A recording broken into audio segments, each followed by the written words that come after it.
17.11 में आपके पास पॉइसन का केस दिया हुआ है। वो कैसे पता चला? अ स्किल्ड टाइपिस्ट है, रूटीन का काम कर रहा है और उसकी मिस्टेक्स आ रही हैं।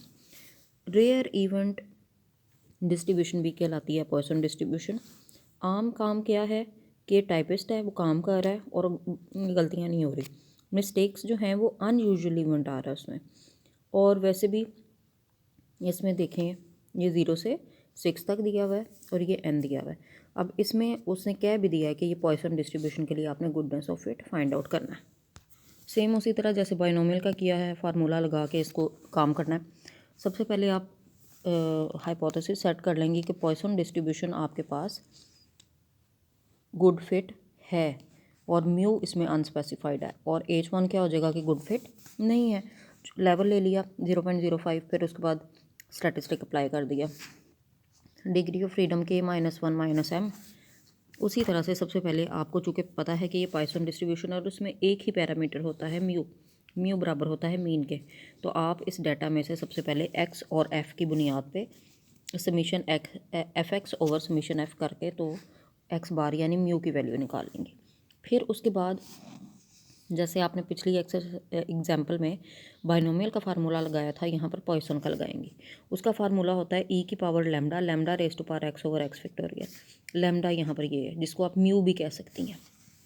e की पावर -0.89 की power x over x factorial. इसको फार्मूले में फीड कीजिए कैलकुलेटर पे, और फिर बारी बारी 0 के लिए, 1 के लिए, 2 के लिए, 3 के लिए, सब चीज़ों के लिए ये आपने ये निकाल लिया। और फिर उसको मल्टीप्लाई भी करना है 300 से, ठीक है। जो प्रोबेबिलिटी आएगी वो तो पॉइंट्स में आएगी, तो आपने क्या करना है, फिर उसको 300 से मल्टीप्लाई करना है, तो ये आपके पास आ जाएगा। फिर आपने ये देखिए, अब ये नीचे की प्रोबेबिलिटीज़ जो हैं, ये सारी प्रोबेबिलिटीज़ आपके पास 5 से लेस है। अगर आप इन तीनों को, ये 3 लिखा हुआ, अगर आप इन तीनों को मर्ज करती हैं, इन दोनों को, तो भी ठीक है। लेकिन जैसे कि उसने एग्जाम्पल में किया हुआ है, आपने इन चारों को मर्ज करना है और उसके अगेंस्ट फिर काम करना है। उसी तरह से आपने OI माइनस EI किया, इसमें से इसको माइनस किया, स्केयर लिया और डिवाइडेड बाय EI किया, तो आपके पास आंसर आ गया। दोबारा देखिए, OI माइनस EI, फिर इसका स्केयर, फिर डिवाइडेड बाय EI, ठीक। ये आपके पास 3.18 आएगा। इनकी तो रूटीन से आएगी। अब इनको जिनको सम अप कर लिया है, इसके लिए सिर्फ एक ही आपने निकालनी है।